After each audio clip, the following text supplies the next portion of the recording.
Hi and hello dear Gemini! Welcome new subscribers. My name is Yan, returning Istam buyers. Thank you sa inyong walang sawang love and support. Para sa akin, kung hindi nyo pa alam, mayroon po tayo other channel link down below sa ating description box. So if interested, i-click lang yung link dyan para mapunta kayo there and araw-araw ay nag-upload tayo ng collective readings for all signs there. Yun nga, natin gender dito sa babae, lalaki, LGBT, lahat ay welcome. You can also switch roles dahil possible magkapalit-palit kasi general reading ito. At the end of the day, lahat ay may free will. If you want to claim the messages at gawing guidance ninyo or not, it's totally up sa'yo. And yes, cross watchers ni Gemini, welcome ka rin. May Gemini placements sa natal/birth chart, welcome din kayo. Just take only what resonates. Gemini. Archangel Michael, thank you so much. Angel guides, can we get messages for Gemini, please? What does Gemini needs to know? Can you please show me? Gemini.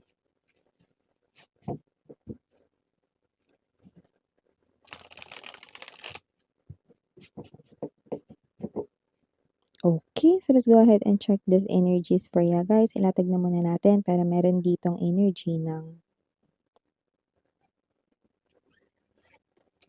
Four of Clubs, King of Hearts, Ace of Diamonds, Eight of Clubs, Queen of Clubs, Queen of Diamonds, bottom of the deck, Two of Diamonds, Chariot, and the Hermit.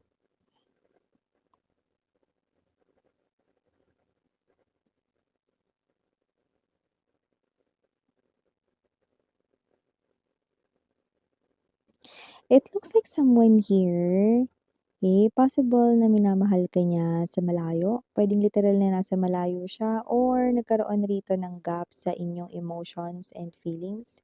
Pero kung sino man 'tong person na 'to, may isa pang lumalabas ditong isang person. Possible na meron ditong someone 'no, na hindi siya nile-let go. Kaya hindi nagiging malaya ang inyong connection 'no. Doesn't have to be na siya ay kasal or nasa isang klase ng relationship na nakakulong siya dun sa loob ng relationship na yun. Pero possible na ginugulo kasi siya rito ng kanyang ex kaya hindi nagkakaroon ng matiwasay na koneksyon kayong dalawa 'no. Bagay na gusto niya munang ayusin 'no, bago siya rito makipag-umpisa ng koneksyon sa'yo, Gemini. Four of Clubs energy, and we're talking about the King of Hearts. This person's in love with you, pero kailangan niya munang walisin ang problema. Meron kasi ritong ex siya rito na ginugulo pa rin siya. Nakikita natin dito hindi nakaka-move on sa kanya at possible na medyo may pagka-toxic yung energy na yon.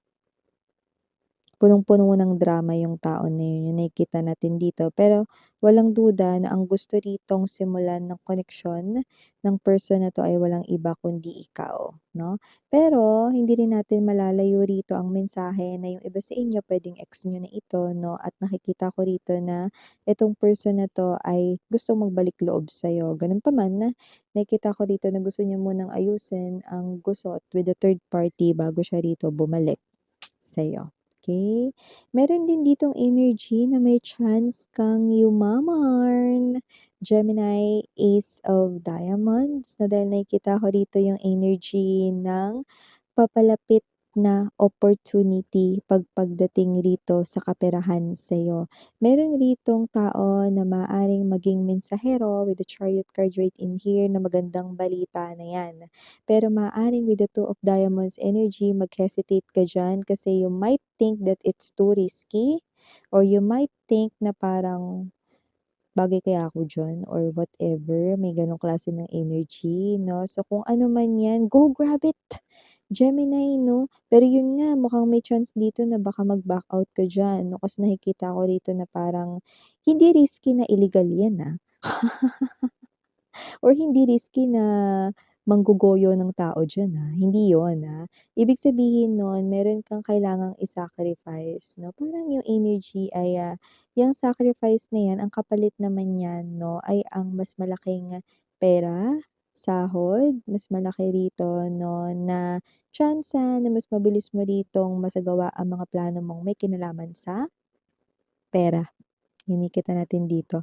Okey, at ang mensahero hindi na kailangang malaman kung sino dahil parating na rin naman siya with the Chariot card energy. Ang kailangan niyo na lang gawin 'no ay antabayanan siya. Someone na nakikita ko ritong mas mature sa'yo sa age, okey, or mas maraming experience dito sa work. Sa kanya manggagaling yung balita. Ikaw talaga yon 'no, Gemini, yung sasadyain niya at wala ng iba, 'yan. Huwag kang mag-doubt sa self mo, Gemini, believe rito sa sarili mo. Pero yung iba nakita ko rito 'no, na yung risky na yon, yung sacrifice na kailangang gawin ay posibleng malayo pansamantala sa loved ones, okey? Hindi ko alam kung madedestino ka ba sa ibang lugar or, ito ba ay opportunity abroad, overseas, possible.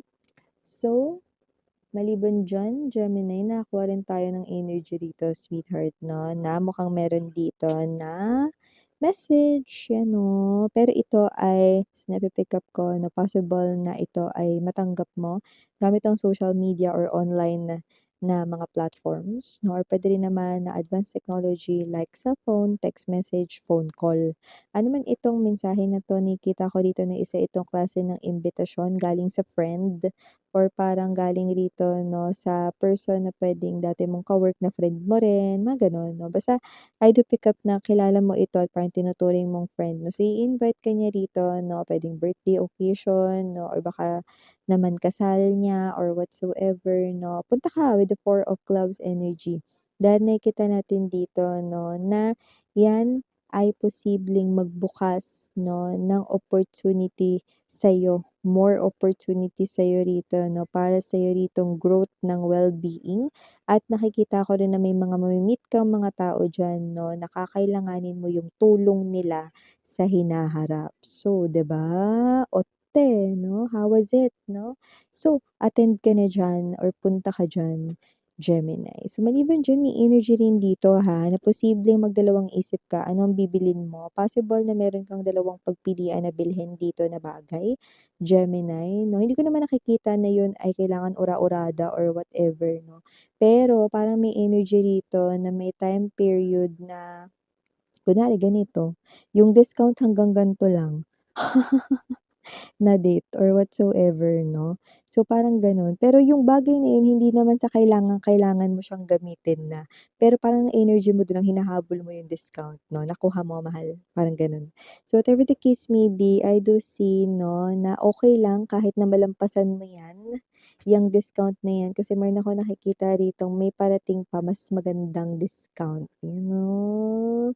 So, okey lang minsan i-let go ko 'to kasi may parating rin ako, oo 'no, if that message is for you.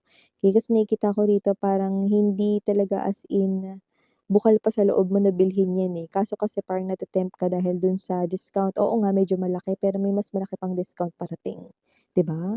Para mas winner, mas panalo ka, 'di ba? So, maliban diyan, Gemini, nakakuha rin tayo dito ng energy 'no, that with the Chariot, possible rin dito 'no, na meron ka ritong biglaang travel or biyahe. Yung iba naman doesn't have to be na ito ay, emergency pero maaaring meron dito yung parang kunwari nasa work ka tapos sasabihin, "Ay punta ka nga dun sa ganitong branch natin sa ano ngayon na." Yung gano'n 'no, parang biglaan ito. So whatever the case may be mga babes 'no, go get it kasi meron kang reward after that, you know. So kung ano man yun na nakikita ko rito something na pambawi, talagang yung energy mo rito yung parang, "Ano ba yun, ayoko ngang lumabas ng office ngayon." So, whatever the case may be, yung iba gano'n, yung travel na nakikita ko dito. Pero yung iba naman dito 'no, is puwedeng energy ng eto yung parang biglang aya 'no, yung kunyari pauwi ka na 'no, "Uy, tara kita-kita tayo nila ano, kasi nandun daw sila sa ganito ganyan." 'Yan 'no. So, possible din na gano'n yun, Gemini. Oh, may naghahanap pala sa'yo rito Gemini, pero kitang-kita ko na agad kung sino siya. Siya rito ang ex mo, ayan oh. Kung sino man 'tong ex mo na 'to na hinahanap ka rito mga babes 'no, actually may hinahanap siyang gamit sa'yo. Wow, Kasi parang may energy rito na itago mo pa ba yung ano or nasa iyo pa ba yung parang gano'n yung hinihingi niya rito. So, puwedeng ito ay matagal mo naka-live-in or whatever or hindi niya naman gamit yung hinahanap niya sa'yo pero alam niya 'no, na meron kang gano'n, okey? So, whatever the case may be, malalaman mo naman kung ano 'yan pero 'yun talaga yung tinutumbok na mensahe ng Gemini, okey? At saka makikita mo rin dito sa ex mo parang medyo tumanda siya rito 'no, ng mga 5 taon. Kumpara sa kanyang edad 'no. So, parang stress siya rito sa life niya, haggard kasi siya, haggard looking yung makikita mo, 'yan. Para naman sa mga nag-aabang ng new love, nakakuha tayo rito ng new love mga babes na parating sa inyo. Puwedeng ma-meet mo siya dahil sa trabaho mo or baka ma-meet mo siya dahil sa katrabaho mo, yung nakikita natin dito 'no. Pero kung sino man 'yan na nakikita natin dito 'no, na maganda rin siya ritong option sa love dahil maganda rito yung ugali niya plus maganda rin dito ang kanyang work, 'no. Saan pa tayo 'di ba? Maganda na yung work tapos maganda pa yung ugali. Worth giving a chance, 'no. Possible kasi na magka-developan daw kayo dito 'no at maaaring siya ang maunang ma-fall sa'yo 'no. Pero siyempre ikaw pa rin naman ang may, desisyon kung gusto mo dito 'no na i-catch siya kapag siya ay na-fall na, Pero siyempre gusto niya saluin mo, So yeah, 'no, ito yung mga messages para sa'yo Gemini. Thank you so much for getting your Yana on me. For the girls in Yana, do now for the boys, sarang hail, love, and light. Annyeong.